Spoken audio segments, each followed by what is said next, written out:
A 747 carrying 329 people disappears from the sky with no warning. No mayday, no distress call, just silence. As families wait across continents, wreckage begins surfacing in the Atlantic. But the truth lies not in the floating debris. It's buried 500 feet below in a black box that almost no one believed could be found. Was it a mechanical failure? Or was the world about to discover one of the most devastating terrorist attacks in aviation history? A fully loaded Boeing 747 had vanished over the Atlantic Ocean. Its final moments were a mystery. What remained was scattered debris floating on the water's surface. But the real answers lay deeper than any crash investigation had ever gone before. The scale of the unknown was staggering. There were no survivors, no distress call, and initially no leads. Investigators faced a chilling void. In the early morning hours of June 23rd, 1985, Air India Flight 182 was cruising 9.5 kilometers above the Atlantic, bound for London with a final destination in New Delhi. Nicknamed Kanishka, the jet was named after an ancient Indian emperor and proudly carried Air India's image as a symbol of hospitality and prestige. Inside the cabin, rich colors and warm service gave passengers the feeling they were stepping into India long before they arrived. The flight had departed Canada earlier that night. Most of the passengers were of Indian descent, flying to visit family or returning home. Among them were Vishnu Pada and his 2 daughters. His wife, Lata, had already arrived in India and was waiting for their reunion. This trip was supposed to be a special family journey. They had planned it as the ideal year to take an extended vacation. At the front of the cockpit sat Captain Hansai Narendra, a veteran Air India pilot. Serving beside him was Captain Satwinder Binder, acting as first officer on the flight.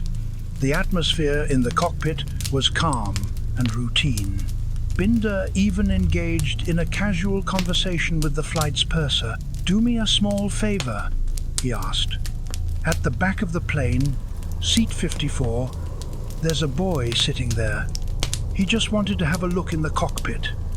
Can I send him now?" "After about 15 to 20 minutes," the purser replied.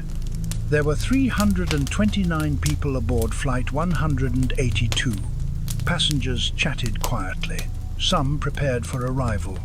In the control tower at Shannon Island, air traffic controllers were handling just 3 aircraft in their airspace. One of them was Air India 182, flying at flight level 310.31 feet. At 8:14 a.m., Captain Binder made routine contact with Shannon Control. "Sanrik, Air India 182, good morning." "Station calling Shannon. Go ahead again, please," the controller responded. Air India 182 confirmed their position. 51,015 W at level 310. They were cleared to proceed to London and maintain altitude. The voice transmission was calm, professional, just another segment of a long international flight. But something strange was happening on the controller's screen. Because the 3 aircraft in the region were flying at slightly different altitudes, but along the same flight path, their radar signals had merged into one indistinct blur. Shannon's controllers could no longer distinguish between the planes. Using a tracker ball, one of the controllers manually separated the signals. 2 of the aircraft reappeared with clear call signs. The third did not. Air India 182 had vanished. Controllers called again. "Air India 182, do you read?" "Air India 182, this is Shannon. Do you read? Over." No response. It had been less than a minute since contact was lost, but air traffic controller Michael Quinn felt a wave of instinctual dread. Something was wrong. Violating standard procedures, he picked up the phone. Normally, no emergency call is made until a plane is out of contact for over 20 minutes. Quinn didn't wait. Yes, it's Michael Quinn at Shannon. We have a plane off radar. The search began immediately. Several ships in the area changed course, scanning the sea for any sign of the missing aircraft. The last known position placed it roughly 290 kilometers southwest of Cork, Ireland. 2 hours later, a Canadian-owned cargo vessel confirmed the worst. Floating life rafts, debris, bodies. The 747 had been torn apart. Lata Pada, waiting in India, received the call no one ever wants. Her brother was the one who told her. The grief hit like a wave. He sat me down and told me that something terrible had happened. She later recalled, I was just in total shock. Part of me was trying to digest the information. Part of me was trying to imagine if indeed the worst had happened, how I was going to continue my life without them. As bodies began arriving in the port city of Cork, investigators scrambled to understand what had gone so catastrophically wrong at 31,000 feet. What could rip apart a jumbo jet mid-air without a single word of warning from the crew? How could a modern airliner vanish from radar without a trace in less than 60 seconds? Why did the black boxes, designed to withstand extreme crashes, initially remain silent at the bottom of the sea? As bodies and debris arrived in the port city of Cork, Ireland, the full scale of the disaster began to emerge. The first body arrived at Cork Regional Hospital at 4:45 p.m. on June 23rd, just hours after the crash. By midnight, there were 130. Dr. Cumin Doyle, the lead pathologist, found himself confronting one of the largest forensic examinations ever carried out on Irish soil. With the hospital overwhelmed, the autopsy operation was moved into the building's gymnasium. Dozens of professionals worked through the night. Photographers, forensic dentists, ballistics experts, police and military personnel. Each victim was carefully photographed, catalogued and examined. There was no room for error. They searched every body for evidence: burn marks, shrapnel wounds, signs of drowning, fractures, anything that could offer a clue. What they found was shocking. Almost all the victims had died before hitting the ocean. Only 2 bodies showed signs of drowning. This meant the others had likely lost consciousness in mid-air, or worse, had been forcibly ejected from the aircraft.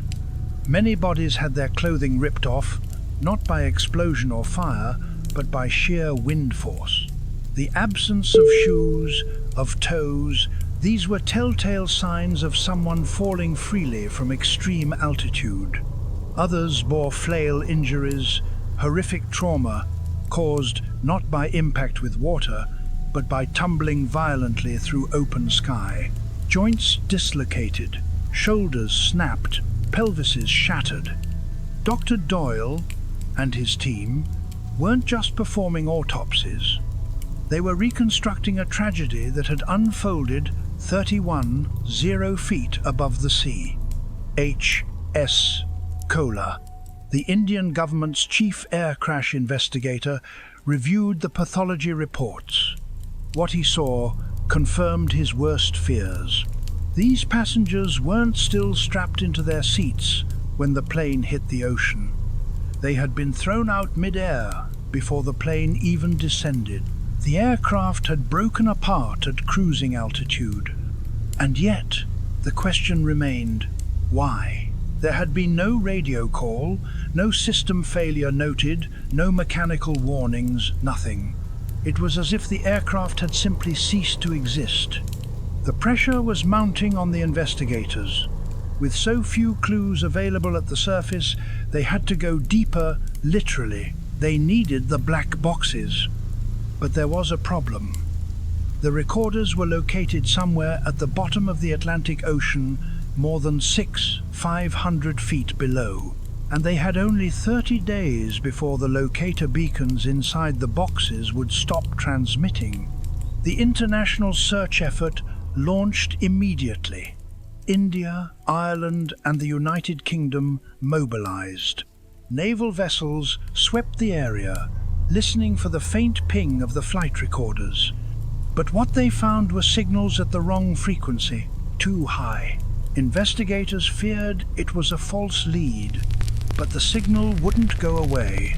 Was it possible the beacons had been damaged, emitting signals at an incorrect frequency?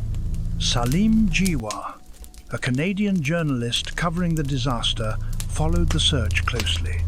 He knew the urgency. The search for the black boxes was desperate, he said. Everyone involved understood that if they weren't found in time, this investigation would go cold forever. What if the one chance to solve this mystery was already lost, buried beneath miles of ocean? As the search continued, investigators back on land began combing through the aircraft's maintenance records. One entry stood out. Before the flight departed, the aircraft had been outfitted with a fifth engine, an old but common practice for transporting spare engines beneath the wing of a 747. This added engine created asymmetrical drag. If not properly compensated for, it could cause the aircraft to veer left. But the flight data showed that the pilots had done exactly what they were supposed to. The rudder had been turned 11 degrees to the right normal procedure. Still, investigators couldn't rule out structural failure. There was also something else. Parts of the fifth engine were removed and stored in the cargo hold. The cargo door had to be partially disassembled to load them. Could this have caused a pressure breach? There was precedent. In 1974, a cargo door failure had brought down a Turkish Airlines DC-10 over Paris. That disaster had also killed everyone on board. The possibility of a mechanical decompression event became a working theory. But still, without the black boxes, they had no proof. Could a forgotten maintenance detail or a loose cargo latch really destroy a 747 in seconds? Nearly 2 weeks after the crash, search vessels received a signal.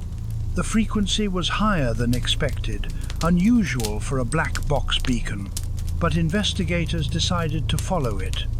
The locator beacons on the cockpit voice recorder and flight data recorder are designed to emit a specific frequency, 37.5 kHz.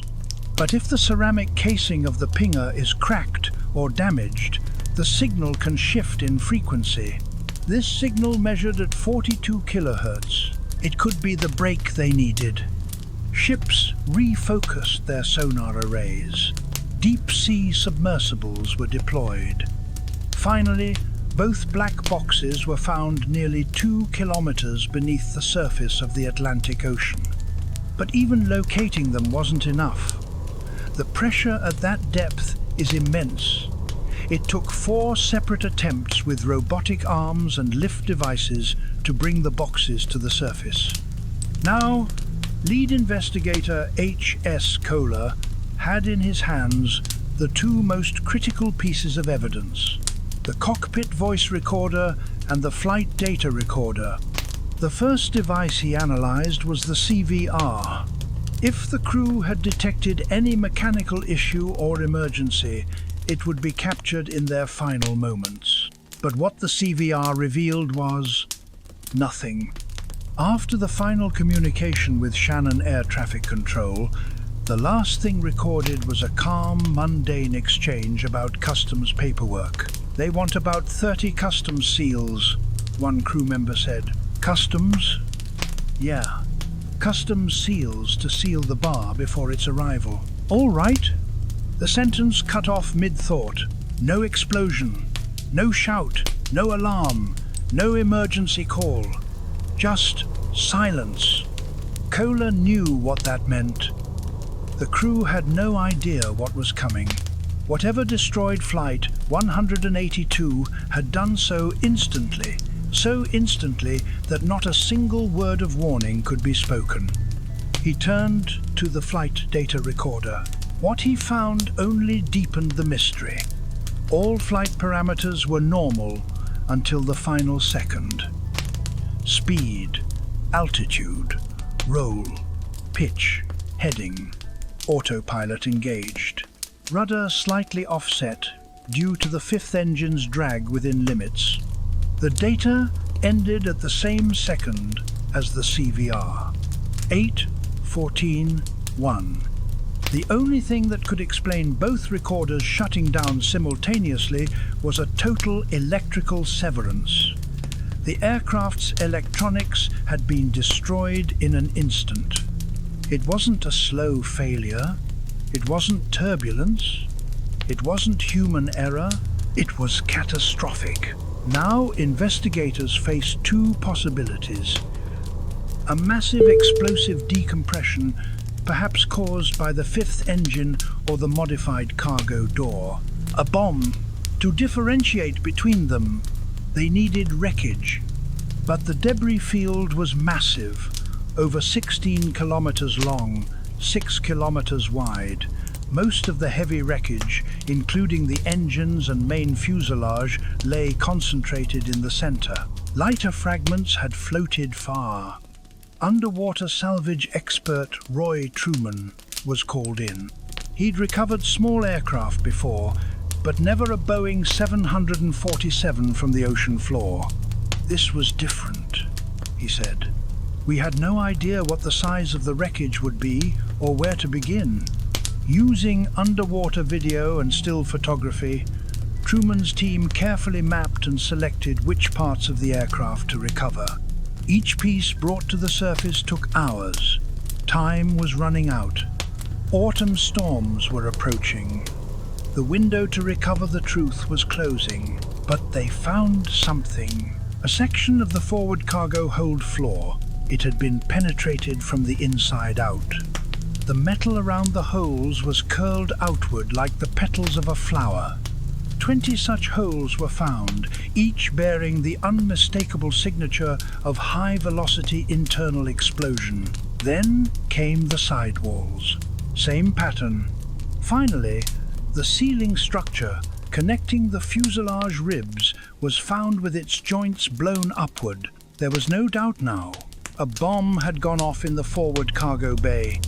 If a bomb was planted, how did it get on board without anyone knowing?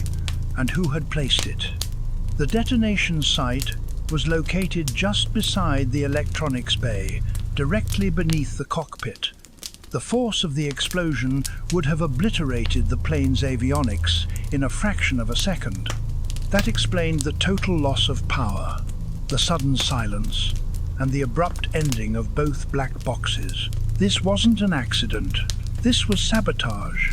This was murder. But now, the investigation took a darker turn, identifying who was behind the bombing.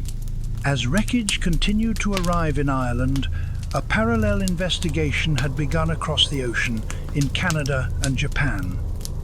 Authorities were starting to ask the unthinkable. Was this truly an accident or a terrorist attack? Clues began to emerge from Japan, specifically Narita Airport in Tokyo. On the same day that Air India Flight 182 vanished, an explosion had ripped through the airport's baggage handling area. 2 baggage handlers were killed. 4 more were seriously injured. The blast originated from a piece of luggage that had arrived from Vancouver, just like the suitcase suspected in the Atlantic explosion. The match was too exact to ignore. Both bags had been checked in on June 22, 1985. Both were associated with passengers who never boarded their flights. Both were headed to Air India jets, one to Tokyo, one to Delhi. The two tickets had been bought on the same day, by the same travel agent, and now both planes were targets. Investigators dug into the manifest and passenger list of Flight 182. One name stood out immediately: M. Singh, a passenger who checked in with a maroon bag but never boarded the plane. At Canadian Pacific's check-in counter, ticket agent Jeannie Adams recalled the interaction. Singh was insistent. He wanted his bag checked through to Delhi, even though his ticket only confirmed travel to Toronto. She refused at first.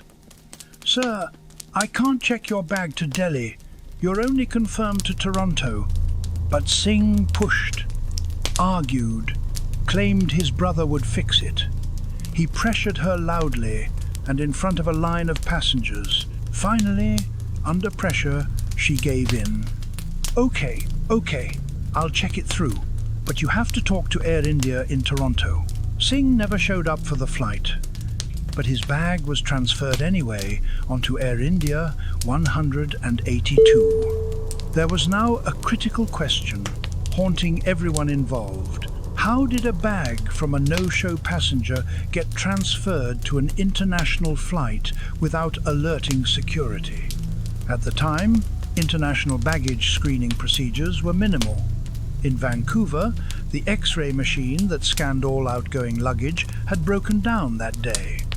Instead, staff used a portable explosives detector, a device that beeped when detecting explosive chemicals. When it was used on Singh's bag, it did beep, but not in the way it had during training.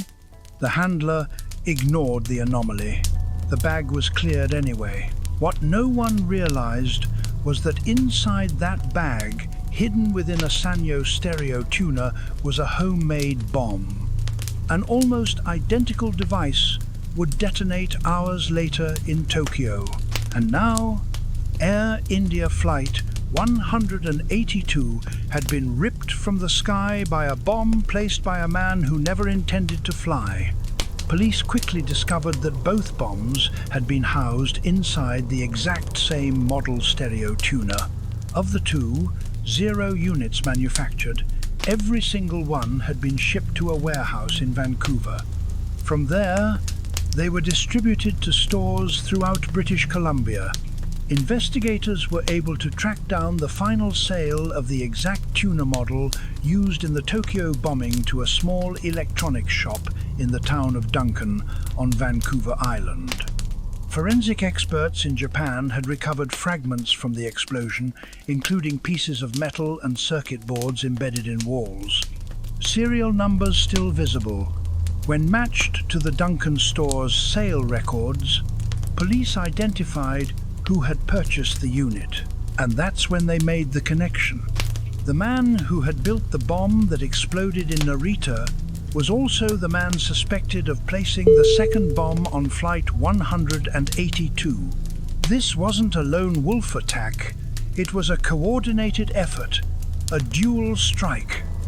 One bomb designed to detonate mid-air, the other to kill on the ground. Two simultaneous acts of terror. Meanwhile, aviation experts were busy testing whether a small bomb could actually bring down a jumbo jet like a 747. In controlled experiments, they packed small quantities of dynamite into luggage containers, matching the suspected size of the Air India device. The results were devastating. The shockwave didn't just push outward. Inside the confined space of a luggage container, it reflected, multiplying its force. The container turned into a pressure cooker. With just 4 sticks of dynamite, the results were catastrophic. The force was easily enough to breach the fuselage, and if placed next to the electronics bay, it would sever power systems and instantly compromise the aircraft's structure. Exactly what investigators believed had happened to Flight 182. If both bombs came from Vancouver, how deep did this network go? And who else was involved? The deeper they looked, the more disturbing the pattern became. 2 bags, 2 passengers, neither boarded, 2 coordinated bombings, 1 successful, 1 intercepted, both tied to Canada, both tied to Vancouver. And now, with physical evidence, radar data, black box analysis, and matching bomb designs, investigators were certain Flight 182 had been destroyed by a terrorist bomb. The investigation in Canada moved into a deeper phase. What had initially appeared to be a tragic accident was now being recognized for what it truly was, a deliberate act of terrorism. And the roots of this attack ran far deeper than anyone first imagined. Canada's security agency, CSIS, and the federal police, RCMP, had already been monitoring several politically and religiously motivated extremist groups in the weeks leading up to the explosion. One group stood out above the rest: Babar Khalsa, a Sikh separatist organization advocating for an independent Khalistan in India's Punjab region. Its leader, Talwinder Singh Parmar, was living in Canada but was wanted by Indian authorities. Parmar had a long history of extremist activism and a network of supporters throughout British Columbia. If Canadian authorities were already monitoring the group, why weren't they able to prevent the attack? CSIS had recorded phone calls between Parmar and his associates, with conversations alluding to bombs and potential attacks. Yet, much of this intelligence was either not taken seriously or failed to be properly coordinated. Investigators discovered that just days before the explosion, members of Babar Khalsa had secretly met in British Columbia to finalize the construction and deployment of the bombs.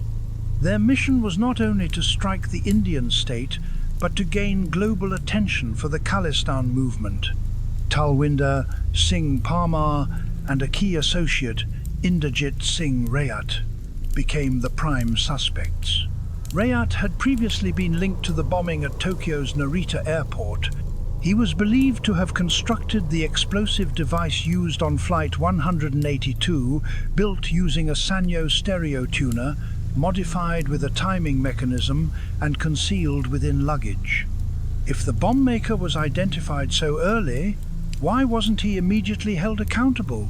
The answer: political hesitation, legal gaps, and a lack of admissible evidence. Coordination between CSIS and the RCMP was flawed. Key surveillance records were mishandled. Some of the wiretap evidence had not been obtained through proper legal procedures and was therefore inadmissible in court. The Canadian government, concerned about straining diplomatic ties with India and avoiding domestic backlash, maintained a cautious and slow approach. A grieving mother's voice: "Our children were burned in the sky, and no one will answer for it. It's been 20 years, still no justice." In 1991, Parmar was killed in a shootout with Indian police. Rayat, however, was charged in 2003, not with murder, but with manslaughter. He admitted to supplying the bomb components, but his testimony was inconsistent. Other suspects were either never prosecuted or released due to insufficient evidence. Despite being the deadliest terrorist act in Canadian history, only one person was ever convicted. If this was Canada's deadliest terrorist attack, why did only one person face consequences? For the victims' families, the lack of justice was another tragedy layered on top of the one they had already endured. They pushed for answers, for accountability. The incident had claimed 329 lives, but to the families, it felt like no one in power truly cared. They would not give up. The wreckage of Flight 182 lay scattered across the deep expanse of the Atlantic Ocean, more than 500 feet below the surface. It became one of the deepest and most complex aviation recovery missions ever attempted. As recovery ships combed the sea for answers, there was one critical piece of evidence everyone was desperate to find: the black boxes. Both the cockpit voice recorder and flight data recorder had been ejected during the explosion, and their precise location was unknown. India's Navy joined the effort, deploying sonar and deep-sea submersibles to map the ocean floor. For days, there was nothing. And then, on July 9, 1985, one of the black boxes was found. The flight data recorder, damaged but intact, had survived, buried under ocean mud. Cabin pressures fine, cruising level normal, silence. There had been no warning, no distress call. The aircraft had simply vanished from the sky. For investigators, it was the final confirmation. High-energy explosive traces were found on recovered fragments. This was no accident. It was an act of terrorism. What does it say about aviation security if a 747 can be bombed mid-air without even a single call for help? The black box had done its job. It gave families something concrete, but it couldn't answer everything. The Canadian Transportation Safety Board confirmed the blast originated in the forward cargo hold. And yet, the full truth remained submerged alongside unanswered questions about responsibility, intelligence failures, and missed warnings. In 2006, after decades of silence, the Canadian government released a comprehensive 0-page report. It pointed to a cascading series of failures by police and security agencies. The bombing, it said, could have been prevented. A formal apology followed, but no one served prison time for the 329 lives lost. Justice delayed is justice denied. The passengers of Flight 182 were lost in an instant. Their names faded from the headlines, but the pain never did. Air Shock AI will continue to ask the questions that others buried. How long can a government wait before accountability turns into neglect? Years after the tragedy, families still gathered each June 23 to light candles, speak the names of their loved ones, and ask the same question: why hasn't anyone been held accountable? Among the passengers were children as young as 6. Whole families perished, and for 2 decades there was no closure, only silence. The prime suspect, Talwinder Singh Parmar, was killed by Indian police in 1992, Inderjit Singh, Rayat. The only man ever convicted was sentenced to a mere 5 years for manslaughter and making explosives. His courtroom testimony was vague and, in some cases, deliberately misleading. Prosecutors accused him of protecting others. In 2005, 2 more suspects were tried in British Columbia. After a lengthy and expensive trial, both were acquitted. The court admitted there had been serious gaps in evidence: missing wiretaps, destroyed documents, and mishandled surveillance. What does justice look like when evidence disappears and witnesses refuse to talk? Survivors called it a second tragedy, a failure not just of security, but of will. The public inquiry would later reveal that Canadian intelligence had destroyed tapes that could have identified suspects. The RCMP and CSIS had been warned, yet no arrests were made until it was too late. In 2010, Prime Minister Stephen Harper delivered a public apology. This was a despicable act of terrorism, carried out by cowards, a stain on our history. But the families didn't want words, they wanted truth. When a black box is pulled from the depths, it tells a story no one wants to hear, but someone must. This is why Air Shock AI exists, to remember not just the crash, but the silence that followed. Do memorials heal a wound? Or just remind us it never closed? This channel covers real airplane disasters. No fiction, no dramatization, just the black box. Subscribe to Airshock AI for the stories others were afraid to tell.